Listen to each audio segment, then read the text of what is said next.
Hey guys, this is Martin for TechBlockpool, and today I'm bringing you a little guide or a tutorial on how to turn on dark mode in the Facebook Messenger app. So first of all, make sure that your Facebook Messenger app is up to date. You can check that by going to the App Store and looking for the Messenger app.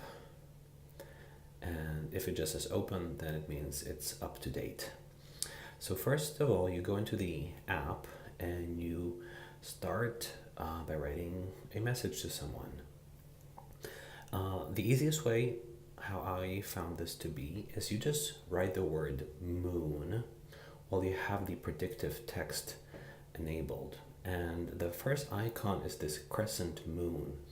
You click it, it shows there, and you send it. And right as you send it, you can see this nice little animation of moons falling, and what pops up is you've found dark mode. Your friends can also unlock it by sending the moon emoji. So you click try it in settings, and you can see now in the settings the first item is dark mode, and when we enable it, this is what it looks like. Pretty cool, right? Alright, thank you for watching. This has been a tutorial on how to enable dark